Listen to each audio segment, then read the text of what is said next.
In 1897, British soldiers marched into Benin City.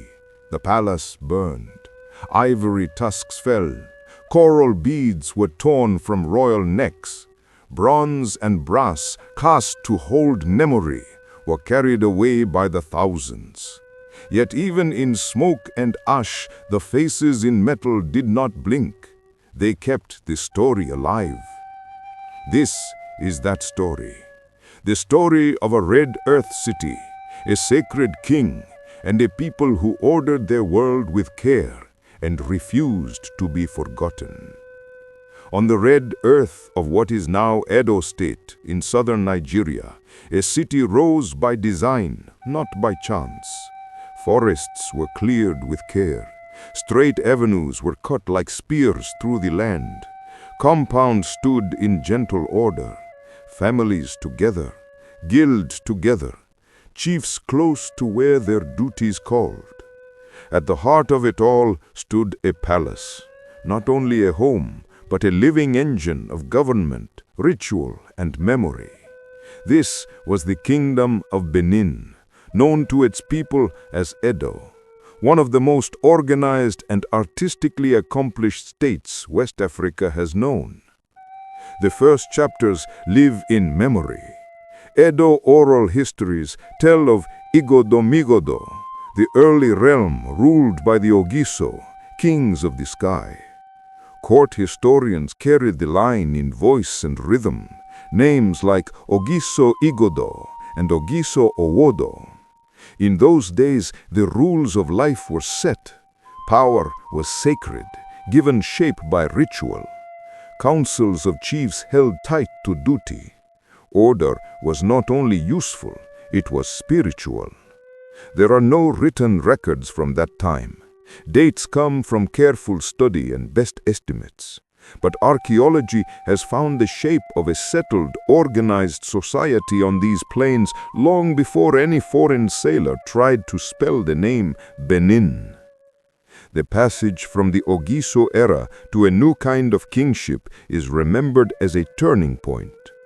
Edo tradition says that near the end of the Ogiso line, with politics strained, nobles called on a figure tied to Ile-Ife named Oranmiyan. He did not stay. His son Eweka I took the throne in Benin City and became the first Oba of a new dynasty. Scholars still discuss the details. What matters for the life that followed is clear. By the 1200s and 1300s, an Oba ruled from Benin City, and a dynastic system, solemn and precise, had gathered around him. This was not just a change of names. It reset the bond between ruler and people. It tightened the weave of ritual and action. It set the tone for centuries. The city grew around the palace with intention. The wide roads cut straight lines, and compounds hung along them like beads on a string. Halls opened into courtyards. Courtyards opened into larger spaces where chiefs met, cases were judged, and festivals spilled into sound and color. Near the city's edge and running outward into a network of towns and hamlets, people dug and heaped and shaped the earth. Deep ditches and high ramparts called iya, moats and embankments made by hand, gave the kingdom a skin. The inner moat circled Benin City itself. Farther out, other earthworks marked borders, guarded roads, and turned politics into landscape. It took generations. Men and women cut red soil, piled it up, and bound it with roots and plants. It was not one wall, but a lattice, a living map in earth. Today, parts of the inner iya remain. Archaeologists have traced many outer lines too. Numbers differ, but the truth does not. The scale was vast. The purpose was deliberate. This was a people who shaped land to mirror the order in their minds. Within the palace, the Oba stood at the center of a careful balance. He ruled with sacred authority, but not alone. The Uzama, The senior hereditary nobles guarded core rituals and had a role in choosing a new king. The Egaivbo were titled chiefs who kept the machine running, split into two great groups: the palace chiefs, Egaivbo Nioge, who managed the inner life of court, and the town chiefs, Egaivbo Niore, who governed neighborhoods and the wider land. Palace societies had their duties. Iwebo cared for regalia and royal attire.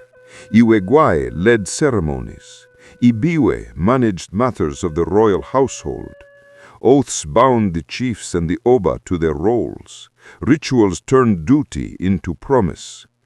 Beads, ivory, brass, coral, symbols of rank and continuity were guarded with attention and used with meaning. The crafts that gave Benin its visual voice were just as organized. The brass casters, Igun Eronwon, lived and worked along what is still called Igun Street. They used the lost wax method, mastered in Benin. First, a form was shaped in beeswax. Then, fine clay covered it, layer after layer, to make a mold. Fire hardened the clay and melted away the wax. Molten brass, often made by melting manillas, the bracelet-like currency brought by Europeans, was poured into the empty space. When the clay mold was broken, a new metal form was born. Ivory carvers, the Igbesonwon, shaped tusks and pendants with patient hands. Every guild had its own rules, its own leaders, and hereditary obligations to the Oba. Their works, plaques, commemorative heads, bells, staffs, and altars were not mere decoration. They were the language of kingship. They were history, spoken in metal and ivory. As the realm matured, the place of the crown prince was formalized. He was the Edaiken, with residence at Uselu, learning the rhythms of the court before he wore the coral crown. Titles multiplied as responsibilities grew, and in the middle 1400s, one name stands bright in memory: Oba Eware Eware the Great. Under Eware, the palace was reorganized with firm hands. City quarters were set with more precision. A calendar of rituals took shape in a way that still echoes today. Igue, the season of purification and renewal, became the deep pause in the year, a time of seclusion for the Oba, a time of blessings for the city. Eware's era carries stories of reform, expansion, and a court that pulled religion and statecraft together with new strength. Not every change can be tied to a single date, and not every rule has a surviving script. But Edo memory speaks with one voice. Eware made Benin more truly itself. By the late 1400s, winds from across the Atlantic reached the creeks and rivers south of Benin. Portuguese sailors and traders searching the coast heard of a powerful inland city and asked for a way in. They came by water through the creek to Ugoton, called Guato in older European writing, the kingdom's port. Canoes waited there, guided by men who knew the channels. Interpreters bridged words. Gifts were exchanged with caution and pride. The first visitors brought cloth, beads, and curiosity. They wanted pepper and ivory. Later they offered guns. Names like João Afonso Daivero appear in accounts from the 1880s. The details of who arrived first mattered less than what soon became normal. Benin would meet foreigners on its own terms. Manillas, bars of brass shaped like bracelets, began to flow inland. The brass was melted and cast anew in Benin's forges and molds. The palace directed the flow of important goods. The guilds kept skill alive. The Oba and chiefs weighed each new item and idea to see where it fit in the moral order. Weapons were not released carelessly. A few missionaries tried to speak of a new faith near the court. Diplomacy was polite and guarded, but the roots of Benin's identity remained where they had always been, in its own shrines, its festivals, and ancestral altars. The city's great shrine to Osanobua, creator of all, stood as a sign of that anchor. The spirit of the sea and wealth, Olokun, was honored with ivory tusks, mudfish, and chalk. White chalk, Orwe, marked purity. Coral beads, Eware, marked rank, power, and the Oba's bond with the deep waters where coral grows. Around the turn of the 16th century, Oba Eware, remembered as the conqueror, strengthened Benin's military standing. Campaigns in forests and riverine zones sent clear signals: the right to appoint chiefs, the right to direct trade, the right to link the living and the dead through ritual belonged to Benin within its sphere. Then came Exile, Ozoluwa's son, and with him a hard test that shaped symbol and policy: the war with the Benin Kingdom at Ida, across the Niger to the north. The Ida War in the early 1500s appears in both Edo memory and regional histories. Benin faced a strong northern rival pressing south. The campaign tested the kingdom's reach, its ability to move men through forest and along rivers, to keep supply lines, to use ritual in support of strategy. In this hour, Esigia's mother, Idia of Uselu, stepped forward. Her wisdom and spiritual strength are credited with guarding Esigia and guiding his success. She became the first Ayoba, the Queen Mother, given an official title and her own palace at Uselu. Her image became an icon of the realm, the ivory pendant mask with refined features and a high crown of tiny heads, brass commemorative heads that stood on altars for queen mothers. These were not made only for beauty. They fixed memory in form and carried it into the future. They stood in halls and at altars, linking present duty to past achievement. Iyoda's image points to something essential about Benin's power. Leadership worked only when spirit and state were in balance. Olokun spoke of wealth and calm seas. Ogun, spirit of iron and war, warned of discipline and the price of rashness. The palace was filled with signs of balance: carved tusks with leopards and elephants, plaques showing pageantry and processions, coral crowns and pectorals that told who had the right to speak and act. The regalia were not ornaments, they were instruments of order. Through the 1500s and into the next centuries, Benin's voice traveled along forest roads and water routes into the Niger Delta's busy trade web. The kingdom's influence touched coastal towns. It sat in the middle of a great conversation. Neighbors traded, married, fought, and made peace. The Wari Kingdom, Isekiri, remembers a founder, Jinua, connected to Benin. Stories differ across traditions, but they agree on long ties of marriage, trade, and respect. Lagos, Eko, holds both Yoruba and Benin memories about early kingship and influence. Versions diverge. What is constant is this: Benin was a factor, a presence felt in councils and markets, on creeks and forest paths. By the 1600s, more outsiders wrote about Benin City itself. Traders and envoys, or those who heard from them, described a city of broad, straight streets, and a palace made of many courtyards linked by carved pillars and timbered roofs. A Dutch writer, Olfert Dapper, gathered such reports in the late 1600s. His pages spoke of order and scale uncommon in European views of Africa at the time. His accounts, like others, have bias and blind spots. Still, they echo what the art and the earthworks show.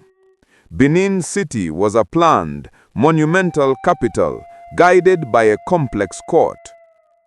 In these centuries, the court arts reached a high point.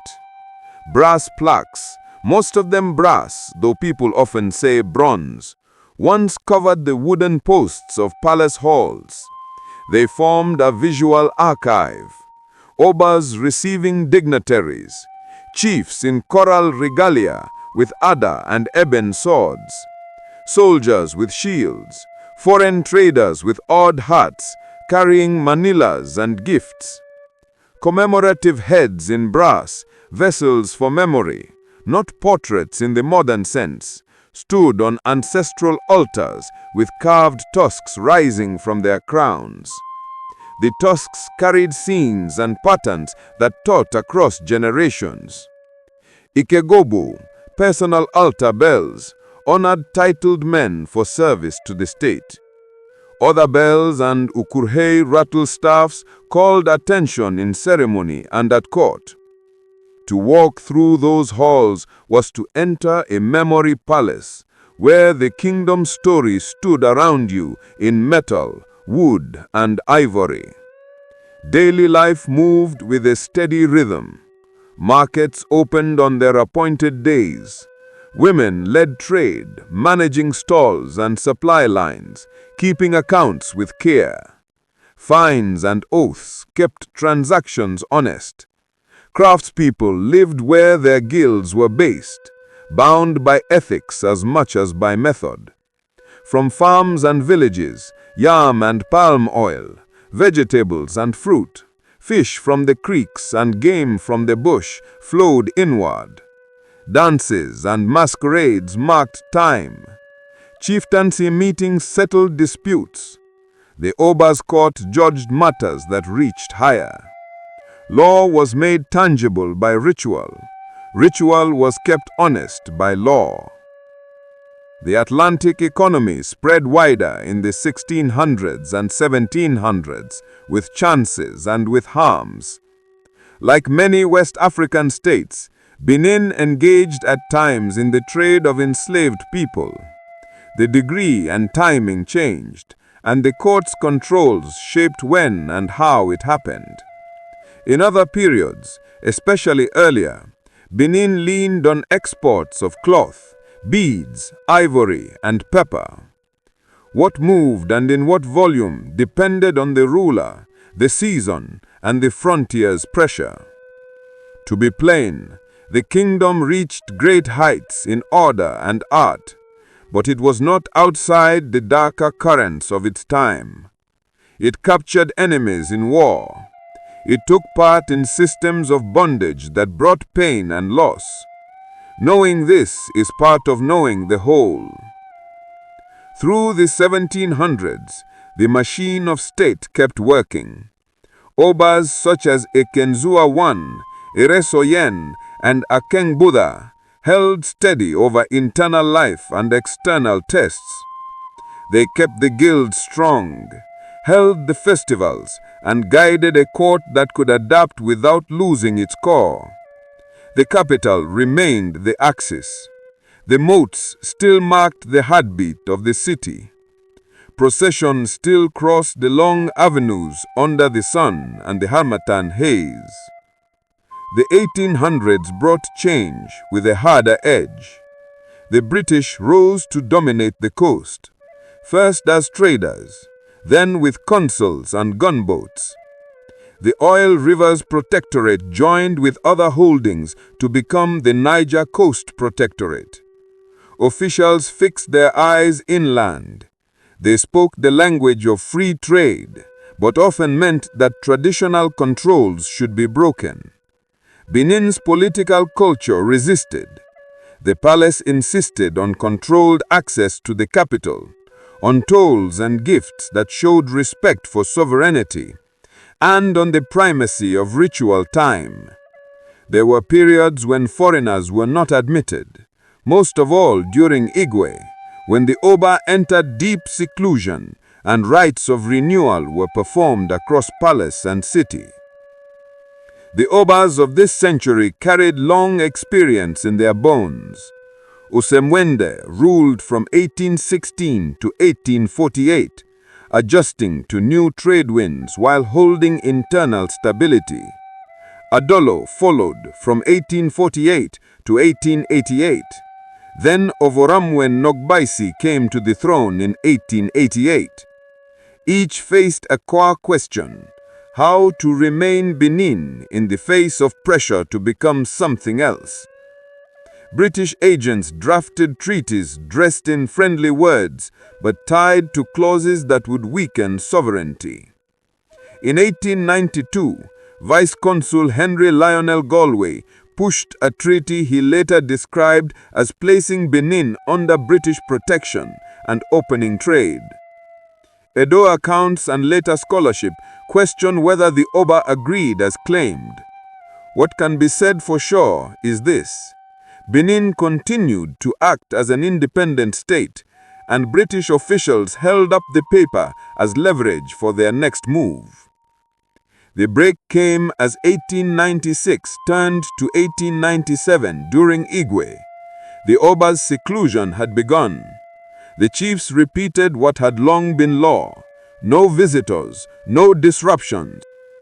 Acting Consul General James Robert Phillips wrote to London proposing a mission straight to Benin City and, if needed, the removal of the Oba. He started out before a reply reached him. His group was small in European crew, but large in carriers and local intermediaries, including its Sekeri men who knew the creeks and roads. They raised white flags to signal peaceful intent, yet the plan, in Philip's own words, spoke of taking down a sitting king. Early in January 1897, as the column moved along the forest road toward Benin City, forces under senior chiefs, including the Yase Ologbosere, blocked the way. Old history spelled the site in different ways, many placed near Ugbine. The ambush was swift and devastating. Most of the European officials died. A few survived and made it back to the coast, among them Captain Alan Boisagon, whose published account stoked British anger. In British records, this became the Benin Massacre. In Edo memory, it was the defense of sacred law during a forbidden time, and a refusal of a mission that had announced in plain words its intent to topple the Oba. Britain answered with a punitive expedition. The Royal Navy and Niger Coast Protectorate forces gathered columns under Rear Admiral Sir Harry Rawson. Some came by water up the Guato Creek. Others moved by road through places like Sapoba. They fought through stockades, burned villages, and pushed forward. In February 1897, they reached Benin City. Defenders resisted at the gates and inside the avenues, but discipline and firepower told. The palace complex, the halls that held centuries of art and memory, was overrun, looted, and put to the torch. After the fires, thousands of objects were taken as spoils, openly to pay for the expedition. Brass plaques were pried from killers and stacked in bundles. Commemorative heads and carved ivory tusks were lifted from ancestral altars. Bells, staffs, and regalia were gathered and shipped. Within the year, many appeared in London and other cities, listed by dealers, studied by curators, purchased by museums and collectors. The very works that had told Benin's story inside its palace were scattered across the world. The city itself, stripped and scorched, now had to learn how to live under a new and hostile order. Oba Eware fled into the forest, sheltered by loyal hands. But the British made their aim plain. The old order would not be allowed to stand. After months, they captured him. He was brought to a colonial trial and exiled to Old Calabar, far from his earth, his altars, his people. He died there in 1914. That same year, the throne returned to Benin City, but under colonial rule on terms set by others. An era ended, another began. The kingdom did not vanish. The line of Obas, the guilds, the festivals, the memory of duty, hurt but still alive, held fast. The palace would be rebuilt, the arts would resume, rituals would continue even as new laws and borders were drawn. The argument over what happened in 1897 and what should happen to the objects taken then would carry into the 21st century. Pieces began to return. Plans were made for museums shaped by the people whose ancestors made the act. If you listen closely, you can still hear the red earth breathe. You can hear the rhythm of brass and hide from the palace, steady as a heart. You can smell wood smoke from kitchens and chalk from shrines. You can see coral catch the sun. The kingdom lives not only in the past, but in the hands of those who keep its rights today. By the end of 1897, the once mighty Benin Kingdom had fallen silent. Its towering walls, symbols of strength and divine order, now stood broken under the weight of fire and conquest.